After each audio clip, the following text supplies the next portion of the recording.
And I remember I looked at him and I said, if you don't want to talk to me, then we might as well just get a divorce. And he very calmly, because of his personality, looked at me and he said, I know what you're trying to do. And in that beautiful, patient, loving authority, I grew up.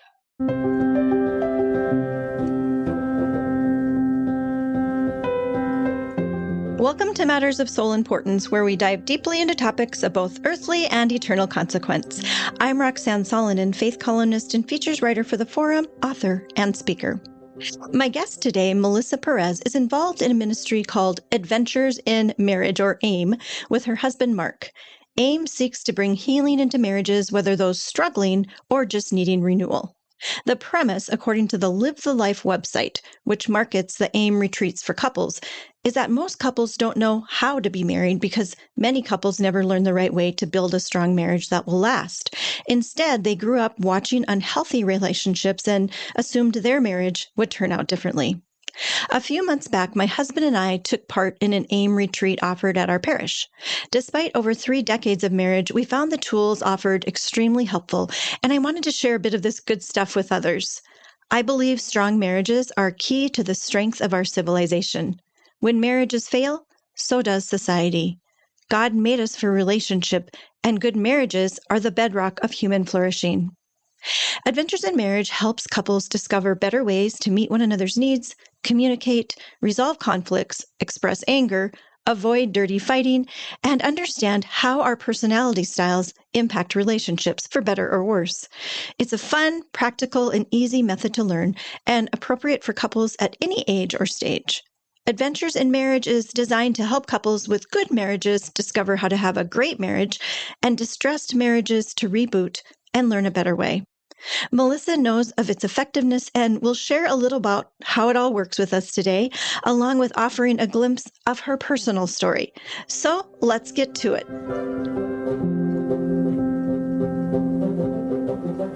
Welcome, Melissa, to Matters of Soul Importance. This is a different one that no one else can see this, but we actually get to see each other today because we had some technical issues. So it's fun to see you again because I got to meet you here in Fargo when you were here a couple months ago. And there you are in Florida, right? Is that where you are? In Florida. Okay. Yes. All right. Well, today we're going to explore the question, can a broken marriage be fixed? But before we do that, I always like to get to know the guest a little bit more. And of course, I've met you, but there's so much more to know. I did also get to hear your story a little bit with your marriage with Mark, but tell us a little bit about who you are. And then I do want to hear a little bit about your marriage story too. Absolutely. Well, Roxanne, it's good to see you again too. Also, it was a real treat for us to be in Fargo and hold that Adventures in Marriage class for everyone. It was a real honor and blessed us very much. So it's kind of fun to see you again in the sense that it feels like there's a real connection there, like a friendship starting. So I'm grateful. Yeah, I'm grateful to see you. So a little bit about myself. I'm Melissa Perez, married to my husband, Mark Perez, for 24 years. We have 2 children. We live in Tallahassee, Florida. And we were high school sweethearts. And we broke up for 10 years and met again at our high school reunion. And that was that. That was like the fast track to madly in love and the rest of our lives so far. So that is such an interesting story. And I know that you're not the only ones that have experienced that, but what was it that, do you think just being young or what was the breakup? You know, I'm just trying to and then to come back together, tell us a little bit about that. Well, the breakup story is kind of funny, and we like to tease each other about it because we were very young. We were in high school. So we met, as a matter of fact, I was 13 when I met him, and I was getting measured for my uniform, my Catholic high school uniform, and met in the summertime in the library and just instantly basically fell gaga, infatuation at that age.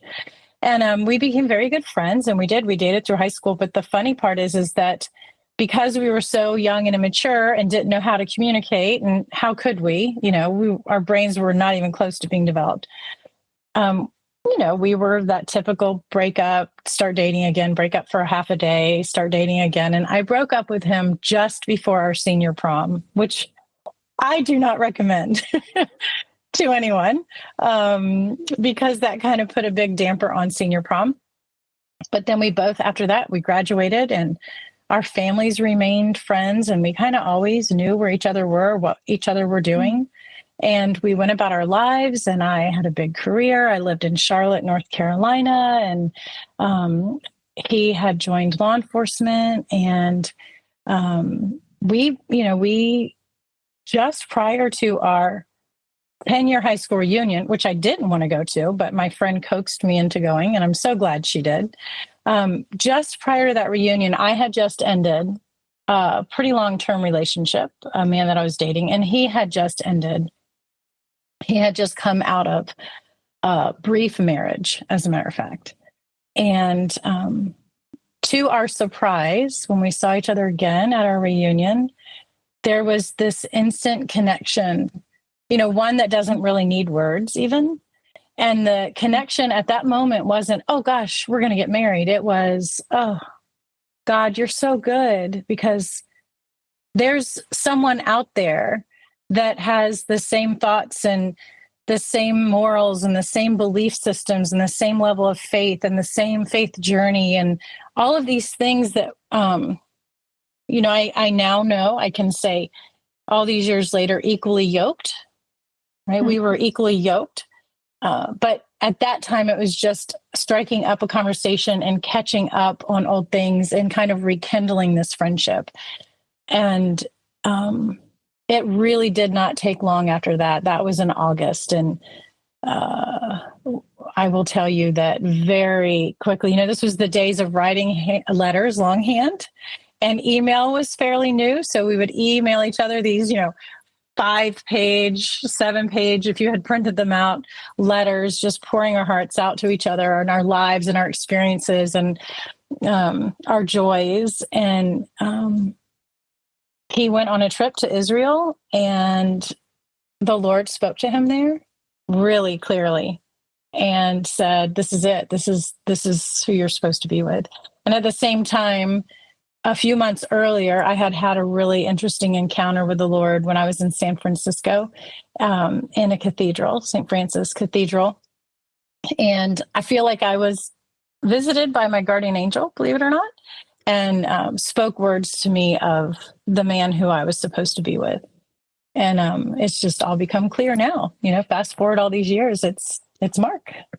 And everything worked smoothly, right? Before I go into that, because I know that wasn't the case. That marriage is hard and everything, but I also smile at the God of second chances. He is so tender and patient, and gives us second chances, gives us time to grow up and learn from our mistakes, and that's what this journey is about. I think I always say, life is about learning how to love, and so marriage is a perfect grounding for learning how to love. And that love word isn't as simple as we sometimes make it.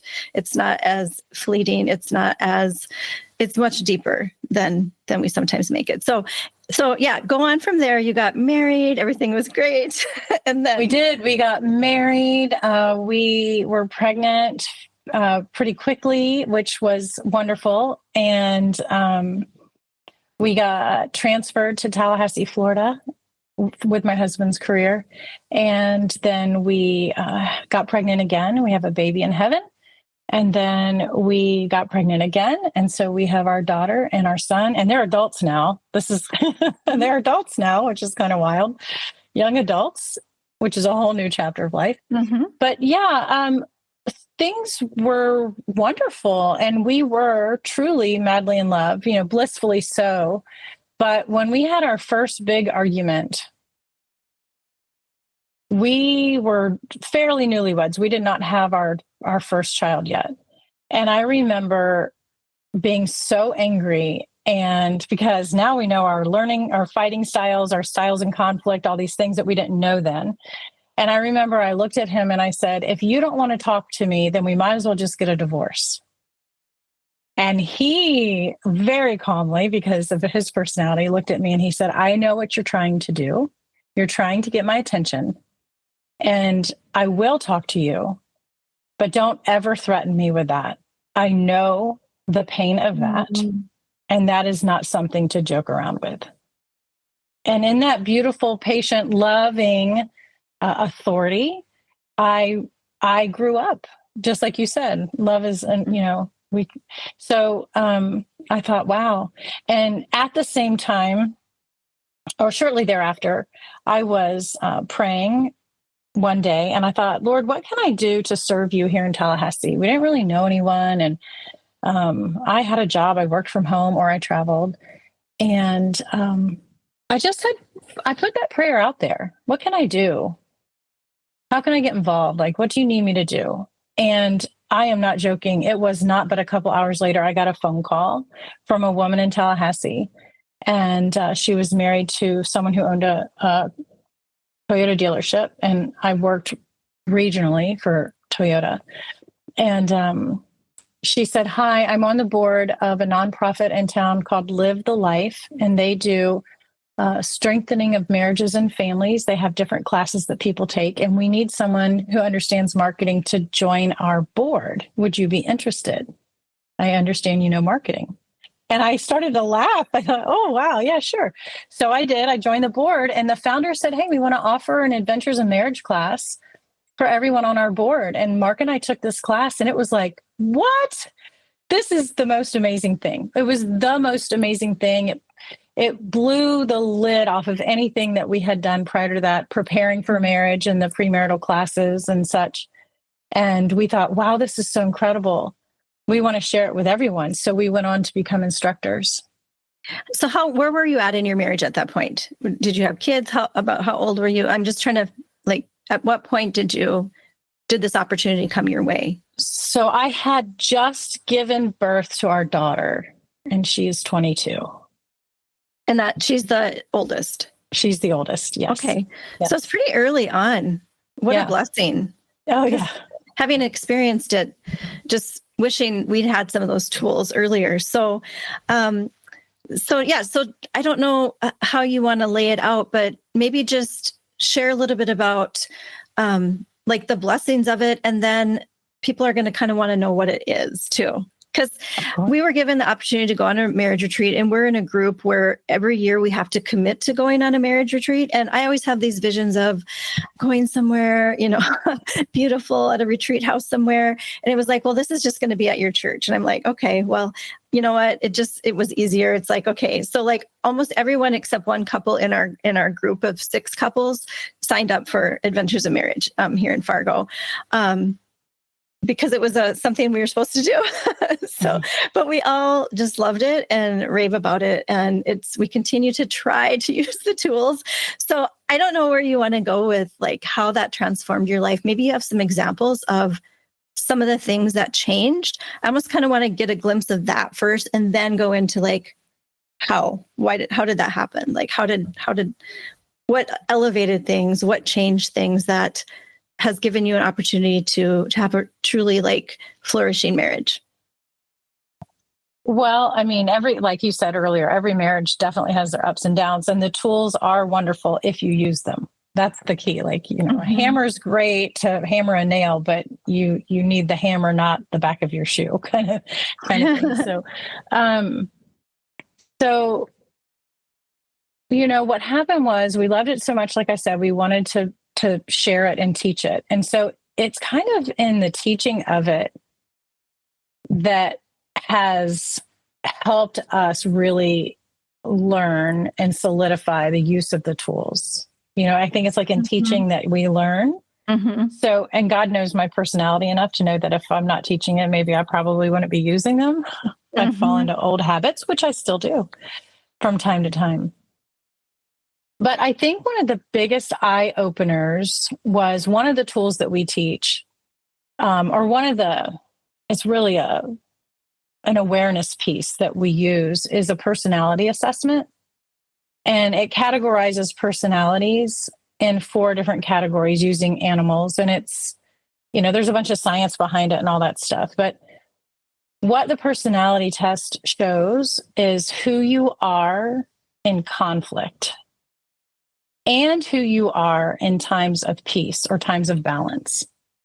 And for us, the biggest help was recognizing who we are when we're in conflict. So I recognize, going back to that first story of our first big fight, when I said, if you don't want to talk to me, we might as well, blah, blah, blah. I am the personality type that when I am in conflict, I come out fighting. Fight, flight, or freeze. I come out and I'm ready to rumble. I'm ready to roar. I'm ready to take someone down at any cost. And he goes into a very calm, nothing but facts mode. Like he shuts all emotions out. So when we were in conflict, first of all, we're not using a good part of our brain. We're not using any logic. No human really is when they're emotional like that. But we're not even moving forward in any healthy way. There's no healthy conflict resolution. There's just hurt. So hurt on top of hurt, on top of hurt, compounded by hurt, it just ends up forming really bad. It's very easy to form really bad habits in conflict. And so just even there, and there's so many tools to use, but even just that first awareness piece of, here are the good, it's like the spirit and the flesh. Here are the good parts of my personality. This is what God intended, right? This is how he intended me to use these skills. But then here's what happens when I'm in conflict. This is what's happening underneath the surface. This is why I'm responding the way that I'm responding. And so if we can just slow it down, just the awareness of it, like you don't know it, you don't know. So before that, you're just falling into old habits. Yes. So that awareness piece of it allows you to slow things down and go, okay, wait a second. I see what's happening here. Or lovingly be able to, use a proper tool to say, hang on a second. I can see that you're really scared, or, depending on the situation. There's a variety of tools to use in the toolbox. One of the things I think you brought up, I'm pretty sure you did, and it's something that I had kind of keyed into in different relationship conflict situations that I think is key. And so I'm just going to throw it out there and you can speak to it, but assuming the best.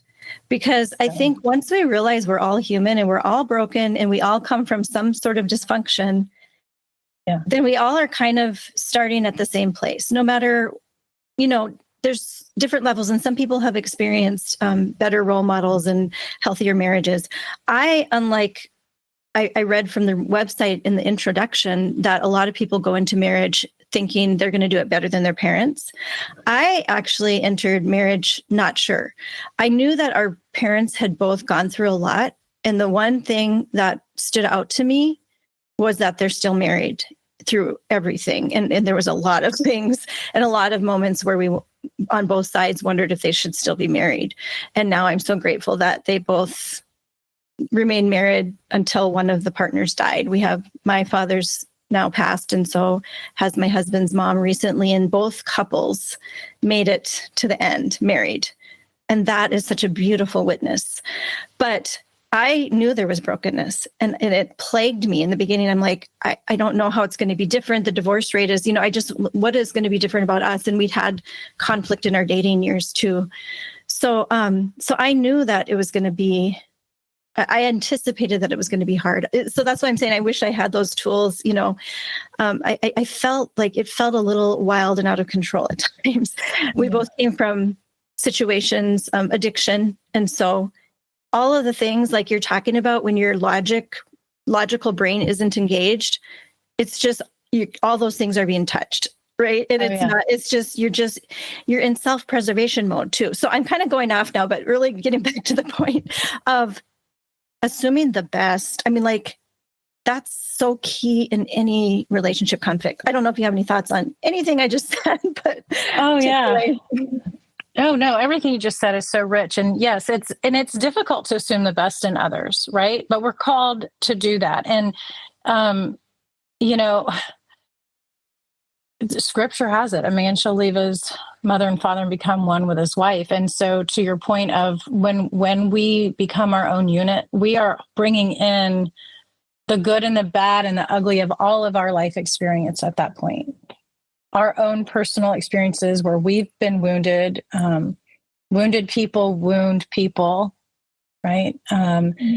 and learned behaviors, things that we've seen. It's just how we've been taught. It's just the things that we've been taught, or making vows that are also kind of dangerous when it's like, well, I'll never be like that. I will never be like my mom or my dad or their marriage, because those aren't good and holy vows made like on our wedding day during that sacrament. Those are vows made in darkness. The enemy just will use to try to create division and put a wedge in there. But assuming the best in others and to be generous in that. I mean, Brene Brown actually says something that I heard her say years ago, which I loved. And it was, she chooses, I think the acronym was BIG. I'm not going to remember it now, but essentially it's choosing to assume the best in others. And it just allows her to be a more gracious person. And so, what happens though in conflict, or what happens in any kind of lack of communication, it doesn't even have to be conflict. Let's say it's like a work situation or a neighbor or a child. We tend as humans to assume the worst in the absence of information. So when we're lacking information, we start filling in the gaps with the worst case scenario. Right. And we start going down these rabbit holes, and we start making assumptions, and then we start making judgments, possibly, then we start making judgments, and it's just not healthy. It's not healthy. So, but back to we're all bringing our stuff in, and then it's like, here you go, you're married, now live happily ever after under one roof. That's not really reality at all. And so, only by the grace of God, really, and learning the right tools. They didn't give they didn't give me a teacher's manual. They didn't give me a manual when we got married and said, here you go. Yeah. We had to find it. But I think about like Cinderella, the Disney, whatever, they go off into the sunset after all this, conflict. And then finally they find each other and it all works out. We don't see what happened the next day. We don't, I mean, I think of my honeymoon and oh my heavens, there were so many, like, it was ridiculous. Like, and that was where I'm like, oh man, like, I don't know. We brought a lot of baggage in. And, but I also like, Melissa, when you were talking about the two different sides of us, there is a side of us also when we're in peace. And I think we need to also remember that no matter how broken we are, we also have this goodness in us. And that there's a good part of us, like all of us, like God gave us that goodness. And I think we can sometimes go too far into the negative, even to ourselves, to just like assume the best in ourselves too, maybe. Like sometimes we got to start there, right? Because if we really love ourselves in a good, healthy way and are comfortable with ourselves, I think it's easier to assume the best in others. But sometimes go ahead. And to really be each other's cheerleaders and champion for one another, which can be difficult. But, there's that thing of respect, right?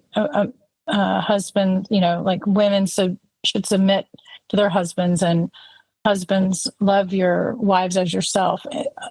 That's really saying respect your husband, right? He's the head of the spiritual head of your home, even if you're not necessarily even agreeing with him in that moment.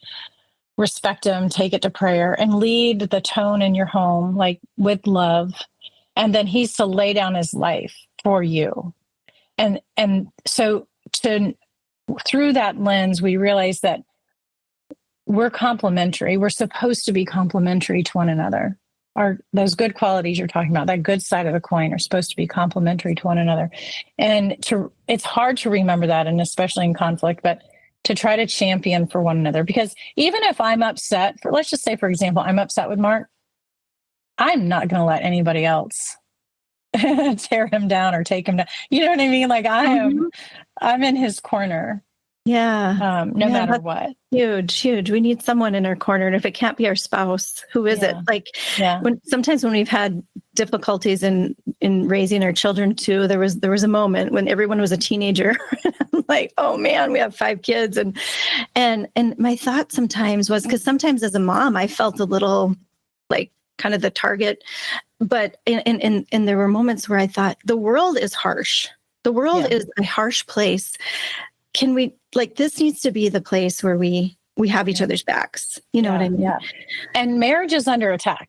Yes. Marriage is 100%. If the enemy can remove fathers, can break apart marriages, can weaken the family, that effect, that ripple effect that it has on generations upon generations, it is very sad. And I think that's why Mark, my parents made it 60 years. My father passed away, but Mark's parents did not. They divorced. And even though Mark and all of his siblings were adults, it still impacts the family. It really does impact the family. And so, but the enemy wants to tear us apart. And, but God designed marriage. He designed this. It's a covenant. It's a sacrament. He designed it. He didn't say it was going to be a cakewalk. In fact, that's how we learn, you know, is it really is through our challenges and struggles. And this life was never promised to be like an easy, like you said, a cakewalk or a bed of roses. One thing I do want to challenge you on, because I always try to anticipate like how people might respond. And I know that people are in different levels of wherever they're at in the relationship, but I know some people really have a hard time with that Bible verse that you quoted. I have, come to understand it over the years. And I would say, I grew up in a dysfunctional home. My kids would say they grew up in a dysfunctional home as well, because you only can do what you can do. But my husband and I have learned, like, now I know what that is about, but I didn't, like, we kind of grew up, our early marriage was kind of more almost like a competition. We just had so much baggage. And we were a lot alike. So, we didn't have like complementary personalities. So we kind of would both go for the jugular, and it wasn't good. And I regret all that, but yet we've learned so much and grown so much, and our faith has grown so much, and our relationship has grown, and we're in a really good place.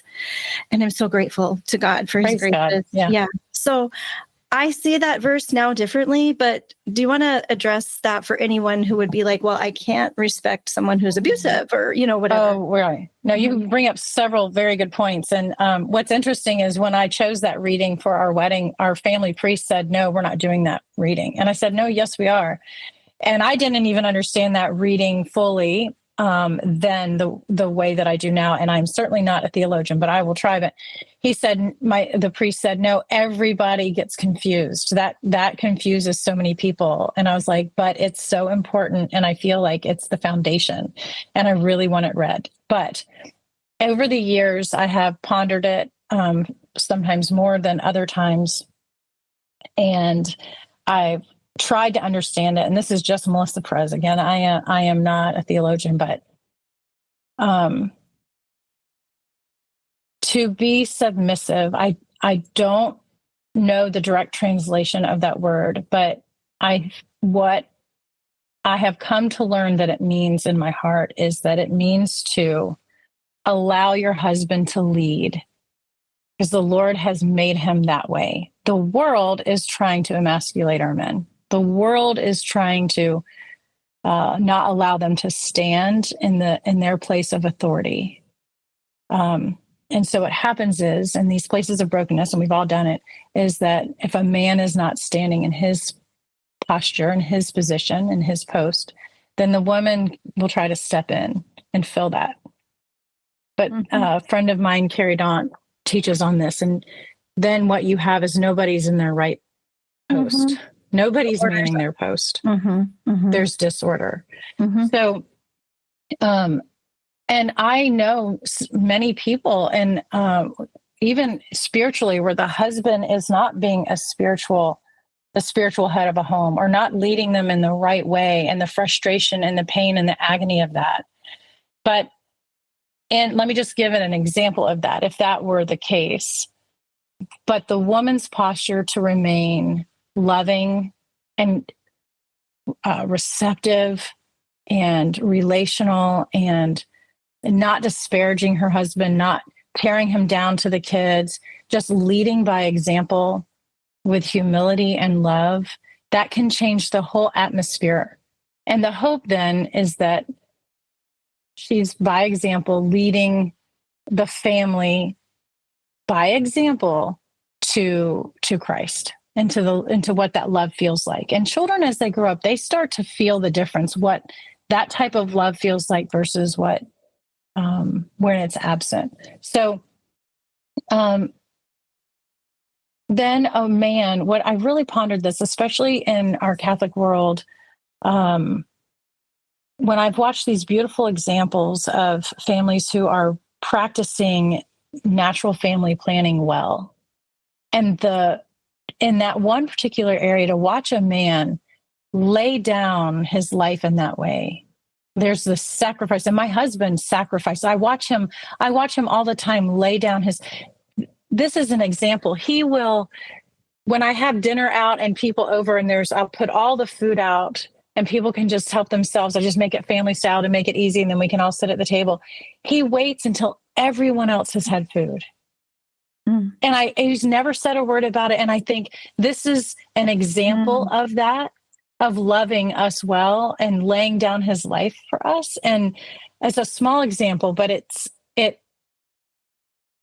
shows itself in bigger ways too, in bigger ways. So, I have a little example of that too. Yeah. My husband joined a men's group. It's called Fishermen, and it really is to strengthen men in their roles, which is so beautiful. And again, I wish all these things, all these tools came now, but you know what? It's never too late. So I am just so grateful because now we're entering our lives without children and we need to be strengthened for them because they've entered a very difficult world. But so I'm assuming he's never said anything either about where this came from, but he started letting me go first at the Eucharist, when we're in line for the Eucharist, and it was like, wow.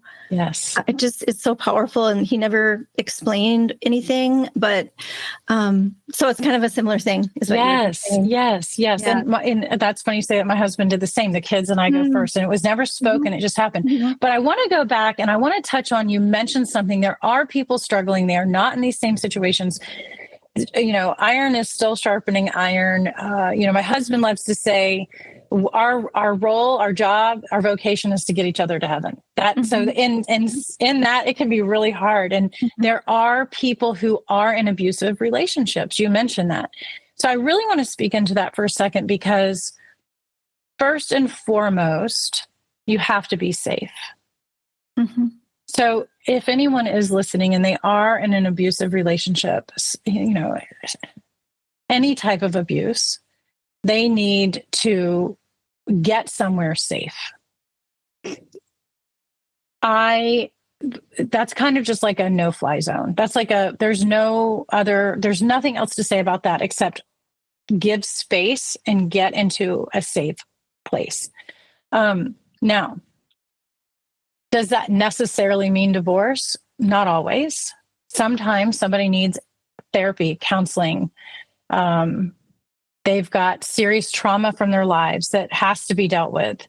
They need anger management classes, whatever it is. And once a person can start to heal and be whole, and real work is being done, not lip service, but real work is being done. If then it's safe to try to meet and learn healthy communication and conflict resolution tools, then that's a slow process. But I do understand that everybody's circumstances are different, and addiction is very difficult, and there's all forms of addiction. And those are very difficult things. They're infidelities, in my opinion. I feel like addictions are a way to be unfaithful to yourself and to your spouse, because it's not what God intended for you in marriage. Those are real situations that are serious and need the proper. There's so many sources. There's so many resources out there. I work for a different nonprofit, a ministry called JP2 Healing Center. And we offer Healing the Whole Person conferences that deals with how to deal with your brokenness and inviting the Lord in to heal it. We have men's conferences. I'm a speaker I'm the MC at the women's conference, Undone. So there's so many resources out there to help people and counselors.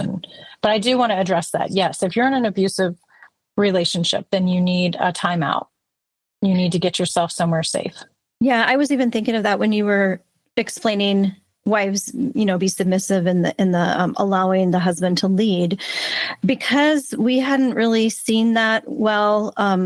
Like it was hard to figure that out. But I would say that when our marriage was really in trouble and it seemed like we weren't able to do it together, I went and got help myself. So you need someone to be healthy. And that really was the key. And there was different ways that I did that. And I mean, spiritual director, therapy, and other ways of support. And of course, friends, but you have to be careful sometimes bringing your, marriage out there. Has to be good, solid friends that are going to fight for your marriage with you. So that was like that was some years in there where I really kind of focused on my own healing. And then I was able to come back and relate differently. And then it was amazing. It was like a miracle how things came back to life. And as I started responding differently, then my husband did, and we weren't fueling the fire of each other anymore, So I have seen miracles happen. And the other part I want to bring into this, of course, is the faith piece.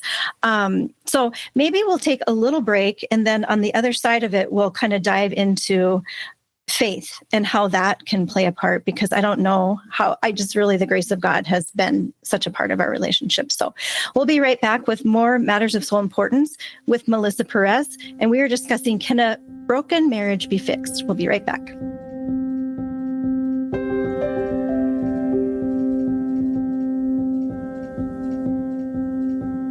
Get 6 months of local news for just $2. You get unlimited access to the news and information you need to stay connected to your community. Visit inforum.com/subscribe to get 6 months of local news for just $2. Welcome back to Matters of Soul Importance with Melissa Perez. Today, talking about marriage and broken marriages and how we can get to a place where we can truly live out the life that God called us to be, which is not in brokenness, but in wholeness and in love. And love, again, as I said earlier, is a big word, and it's there's more to it than we sometimes think. But Melissa, one of the things you mentioned earlier is that you were equally yoked. Even with that doesn't mean, we're still going to have differences and things like that. But what do you have to say about that in terms of like the grace of God that came into your marriage? So you're working on these things, but God is also moving in all of that. So what ways did God kind of show up in that process of you two becoming more and more enmeshed in your sacrament of marriage? Yeah, that's a good question. Well, both of us had some pretty significant life experiences prior to reconnecting again that sent us deeper into our faith. We each have our own story and our own journey of recognizing that we needed God, and those are very long. I don't know, they call them reversions now or something. So, my husband actually has the gift of faith. So he's solid, but still he had some trying times where he had nowhere else to go but to God. So, and same with me. So when we met each other again, we were kind of already on that trajectory. When we got married, it was just the happiest. It was just the happiest day. It was just fantastic. And then once we had our first child too, I will say our children have brought us, each child and each experience with them, and the trials and the joys, the sufferings and the places to rejoice with our children have brought us closer to God. One of my favorite scriptures is boast or rejoice in your afflictions, as they build, I'm ad-libbing here. They build endurance, which builds care, which leads to the building of character, which leads to hope in Christ that never fails. Right. So even in our sufferings, I don't know, we've had the unity there. We've had the unity there. Mm-hmm. And God's been at the center of our marriage. And we found Live the Life early. So we learned Adventures in Marriage early, and that's faith-based. And, remembering to keep Christ at the center of our marriage, staying in church together. When we were young, years ago, earlier in our marriage, we weren't comfortable with out loud, spontaneous praying. We've grown into that. We've had people share and model that for us. So And then I had mentioned earlier, JP2 Healing Center, that has really changed our lives. Like we've had our own individual healing in places of trauma and places of woundedness that we've been able to work through some of those courses that JP2 Healing Center offers. And so, maybe we haven't been neck and neck. Maybe one will go out a little further on the journey and then the other one catches up and back and forth like that. But all in all, remembering to keep Christ in the middle of it all. Yeah. So that's what I was thinking. I remember from our early, like our pre-Cana classes, our engagement encounters, what it was, or something like that. And they talked about the triangle, and I'm a visual person, and that stayed with me even in the hard times. But just this idea that you're two people separate, and then that you come together and you're like going toward God. So I'm imagining like two people at odds with each other, but that's why to me, faith is such a key component of it, because if you have God, like, then you're not just locked in because you're like, like, it takes the pressure off of trying to get along with another imperfect human being when God can enter into that space, and be that triangle. And like, that also brings us back to what are we doing? We're trying to help each other get to heaven, because I think when we kind of have the priorities straightened out, that really helps. We aren't here just to live a happy life together. We're here to go through the joys and trials together and come closer and closer. And I'm grateful that I got there, because there were moments that I didn't think that was going to happen. But I think God was the key. There were moments when, and I've suggested this to other people, when we were so, just locked in and at odds. There were moments where I decided that Jesus was my spouse. Like I couldn't in those moments rely on my husband for the strength to be this, spiritual leader, whatever I was needing at that time. There was something more. And I just allowed God to be the safe space in those dry times where we just couldn't come together. And I've offered that to other people too, that are going through, like, sometimes you just got to go to God, and it's beyond us at times, and that's where we have to surrender. Mm-hmm. It's mm-hmm. beyond us, and I feel badly when I say it, because I don't want anyone to think I'm being trite. But honestly, I cannot understand how anyone can go through life's trials without faith. That ungodly self-reliance just wears you down, and you run out of it. You run out of your own self-reliance at some point. And we recently encountered a couple. I had never experienced this in all these years of doing this, but we were helping out at a Long Adventures in Marriage weekend, and it was a secular class, and I was paired with a couple for some one-on-one coaching, and they were not believers at all. Like, they were did not believe in any kind of God, particularly the man. And it was so difficult. There was no foundation. There was nothing, no peg to hang anything on. It was just, everything was just, there was no way to connect. There was nothing to ground them in. And it was difficult. I mean, I still pray for them, and I know the Lord's still working in their lives, whether they're rejecting it or not. So, and I don't want to sound trite, like, but you really do. And going back to what you said, well, Jesus is going to be my spouse. And I just kind of want to go back to what we talked about before with that scripture that's so difficult to understand. When you came back in that place of receptivity, and you were showing by example that relationship, you said it in your own words, the atmosphere changed. You started, the culture in your home started to change. Mm-hmm. Mm-hmm. And then now your husband has stepped into this role. Yes. And I love it. Like, once it happens, it's like, have the mic. Like, when it comes to our family order and everything, like, please, yes. please. Like, yes. It's so beautiful to see a man leading. It is just, yes. And I know a lot of people will, like, that would never happen, but guess what? We didn't have that example. I didn't know if it ever happened. And yes, it caused years of just kind of feeling panicked, and I wanted that, but it has happened. So, I mean, God has, just shown us some beautiful things. And I mean, my husband has gone through 2 open heart surgeries where he thought he was he just didn't know if he would come out alive out of the other end. We've been through a lot. God is very patient and allows us great trials to get to that point where we start to see. And so if people are at a place where I was, 20 years ago, just sort of floundering and thinking there's no way we're going to ever get through this, just know that there's hope.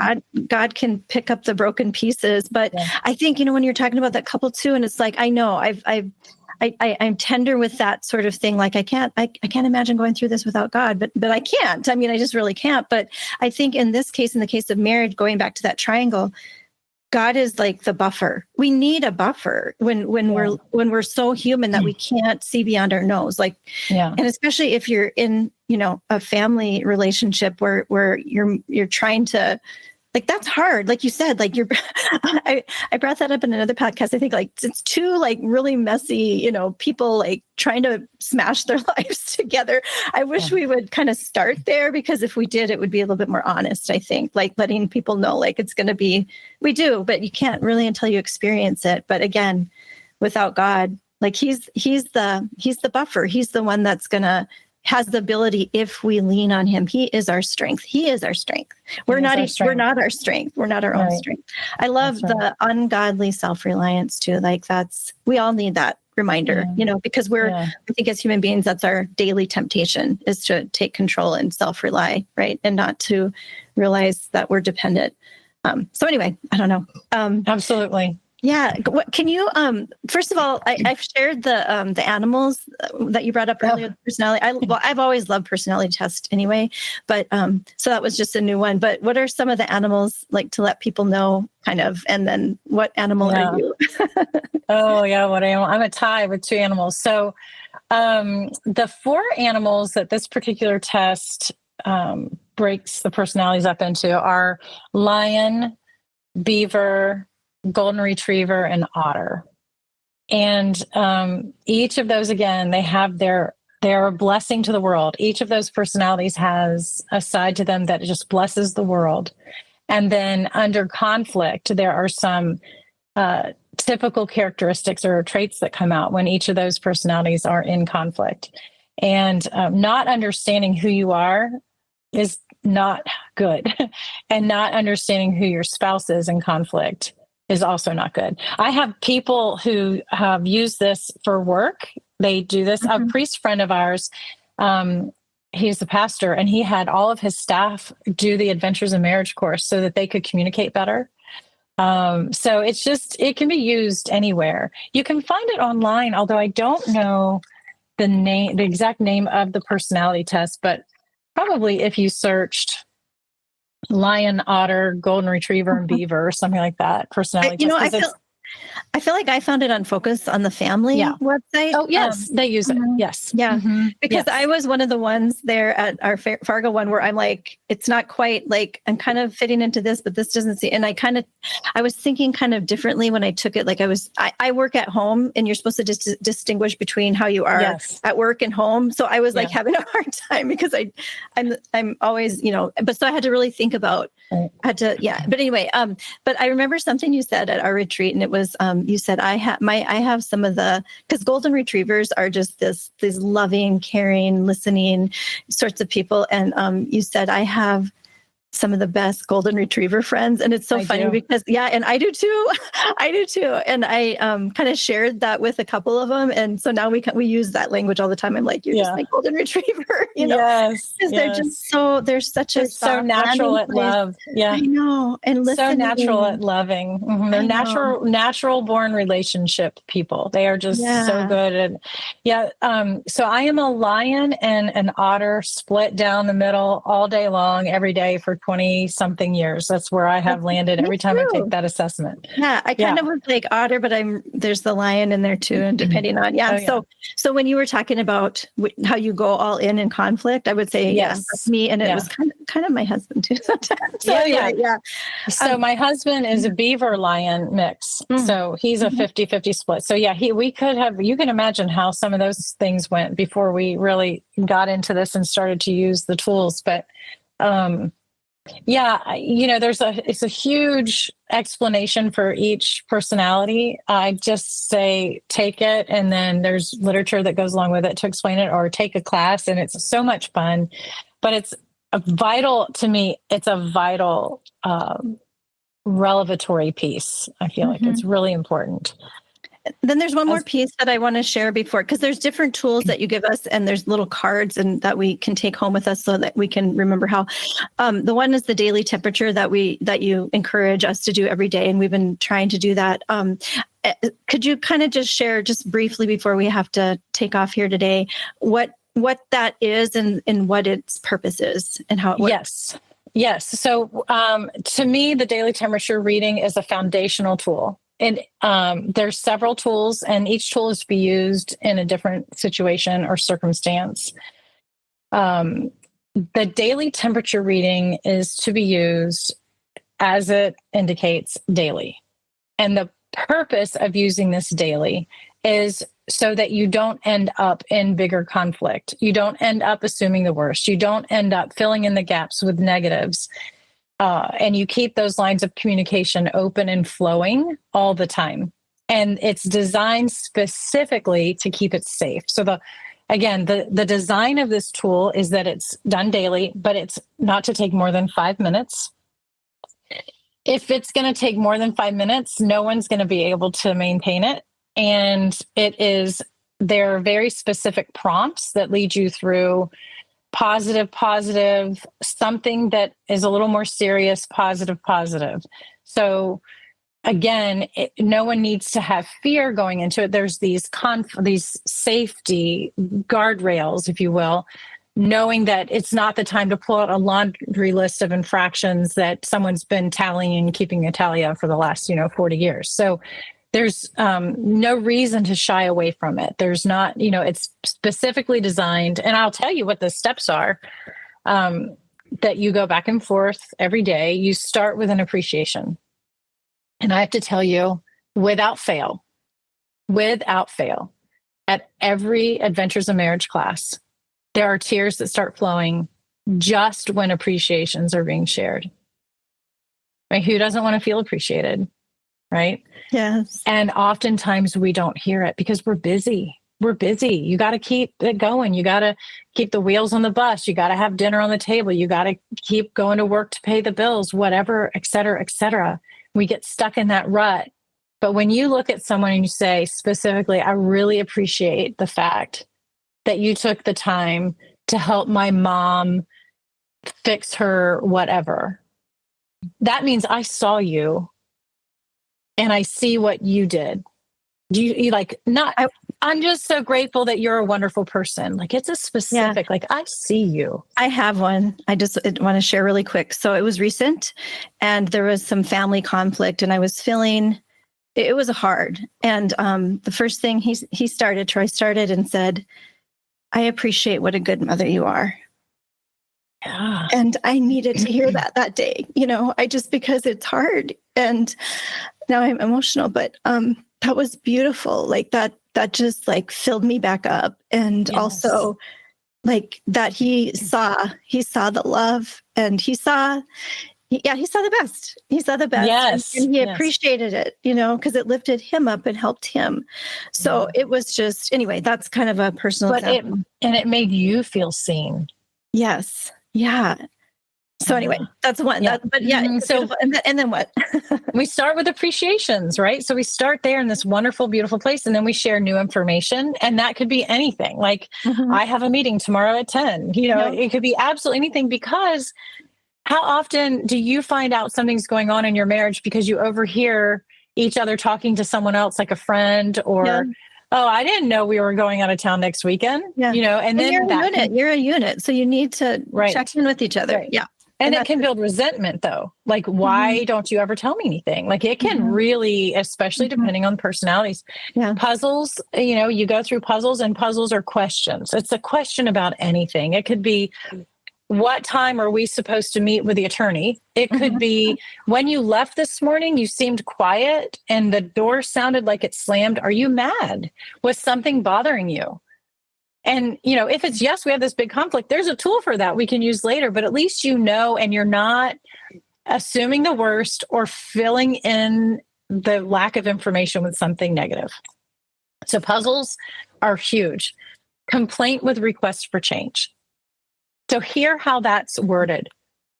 There's something that's bothering me, but rather than just nagging or nitpicking or berating you or insulting you or attacking you or accusing you, I'm going to say, poof, I have to take a minute to think about how I'm going to say this. I could say, I'm the only person who ever loads. I could start yelling. I could start slamming dishes in the dishwasher and say, can nobody else around here help me load this dishwasher? I'm not everyone's maid, blah, blah, blah. And instead, I could now say the new way of communicating that is, I've noticed that the dishes tend to pile up in the dishwasher. To help us, I'll get like a magnet that says clean or unclean. Would you please start putting your dishes in the dishwasher? Right? I'm complaining about this, but here's a change. This is what I would like to see happen. And it's quick, it's brief. That person has freedom. They can do it or not, but at least you have said it and you don't have to get over the top about it. Yeah. Or resentful by not being, if you can't speak your mind. So that's big. Apologies. Apologies is huge. And you may not have something to apologize for every day, but I guarantee you for about the first 6 to 9 months of using this tool, there's going to be some things that you could apologize for, and again, if you feel seen, when you hear someone say, I'm really sorry, that right there, I have seen this alone, this tool, I have seen save marriages. I have seen this tool by itself be what stops the divorce. Yeah. The next is wishes, hopes, and dreams. Who else should you be sharing your wishes and your hopes and your dreams with than your spouse? And there's research that shows if you share that, if you both have a common goal, that you'll actually get it accomplished. Right. If it's just one person out here never sharing it and it's their thought, it's just going to sit there. But if you're both bringing it to the light, then chances are it's going to happen. And then finally, a prayer request. Everyone's heard it. The family that prays together stays together. But but not only that, you're sharing what's in your heart.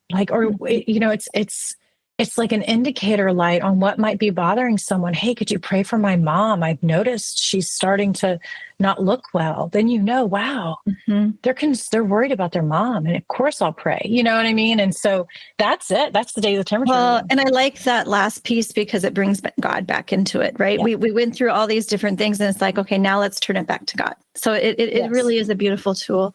Yeah. I have loved this so much. Marriage is under attack. And the question we wanted to answer today is, can a broken marriage be fixed? What do you think, Melissa? Can a broken marriage be fixed? Of course, a broken marriage can be fixed. I go back to but you have to be safe. First and foremost, be safe in your marriage. It takes work and it takes courage and it takes prayer, like we've been saying, because the enemy doesn't want your broken marriage fixed. The enemy does not. God does. He created us for communion. He created us for unity. Before the fall, let's think about this for a second. There's the Trinity and Adam and Eve in the middle of that love, that embrace, walking with God. That's what and then this is what we can have these glimpses of here on earth, So can a broken marriage be fixed? Yes, there's so many resources out there. I do want to share that Live the Life. They have started a website called usmarriages.org. And you can type in your zip code or where you live, and you can find marriage resources in your area. Adventures in Marriage, in particular, they're going to be all over in different places of the country this year. And I just heard yesterday they're going to be in Germany. They're probably not going to be in Hawaii. You might have to fly for that one, but different places. And then you can always reach out to livethelife.org as well. And then I happen to love also the marriage curriculum at JP2 Healing Center, which is called Unveiled. Dr. Bob Schutz does an amazing job of explaining God's design for marriage and how he wants us to live in freedom and full love and fruitful love, total love. And Mark and I have started doing a workshop, just a few of the tools from Adventures in Marriage on Fridays during the big Unveiled conference, just to give couples some actual practical tools. Because these are the most practical tools I've ever seen. Those cards you mentioned. This is a big one. Let's whip out the. Yes. I want to mention, like, when we had our retreat here, I was amazed at all the different levels of couples. They were all over the board. There was older than us. There was like newlyweds. There were just starting out with some kids. That was impressive. I really love that. And I love the humility of the older ones, who I know are like probably just fine, but still we can always learn, and we can always learn to love more, Always and always more. Yes, more. And we see that. We love it too. Mark and I it isn't giving that you receive. And so when I tell you we love doing these classes, we love it. If we could just do this all day long, every day, full time, we would. But when the couples come in, like you said, there's different levels of couples, there's different levels of connectedness. And then you can see them start the wall, the walls start to fall a little, they get a little bit closer. Sometimes even in the middle of the class, they might get bristled, but by the time they're all leaving, they are in love again. It is just such a gift to see it. So we started on we had some conflict right away going into it. And it was like, are you kidding me? And so I had a lot of tears because I was in a very emotional state, and it was beautiful. And I would say one of the things is, I think what allowed us to be vulnerable and to move into that was that you allowed you and Mark to be vulnerable and let us see your brokenness and the truth of living together every day with your spouse, and how difficult that can be, but how rewarding also. So thank you so much, because it's in sharing our brokenness that we can draw people to Christ. And you do a beautiful job. So I ran up to you afterwards and I said, could you be on my podcast? So thank you, Melissa. And I know you have to go to a meeting with your husband here, so I will let you go, but I want to please say hi to Mark from Troy. I will. And thank you for just all your giving and for your yes. Yeah. Oh, Roxanne, thank you for all that you're doing. And thank you for the invitation. I love it. And you know what? I can talk about marriage all day long. So if you ever want to just call and chat, I would love it. That would be great. And I would love to have you back sometime too, because this is an inexhaustible subject.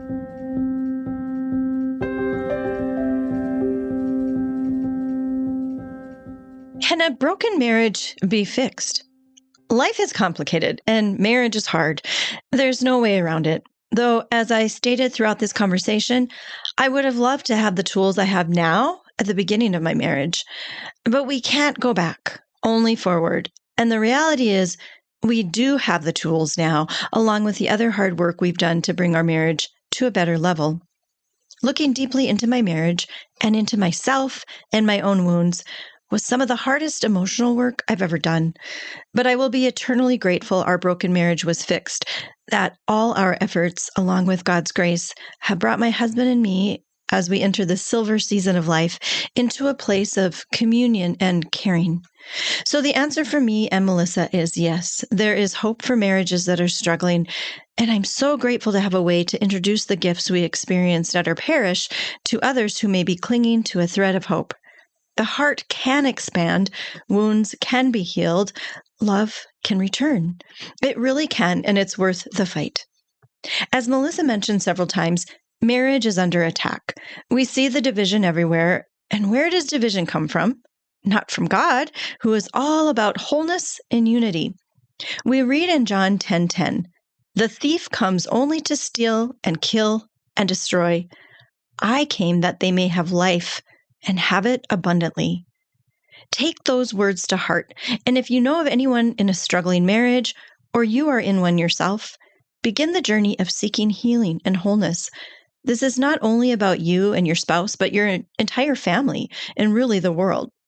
Having stood at the bedside of my father as he was dying and realizing that despite all their struggles, my parents stayed together to the end, and witnessing the same with my in-laws has been such a beautiful example of what true love looks like, and it's worth reaching for.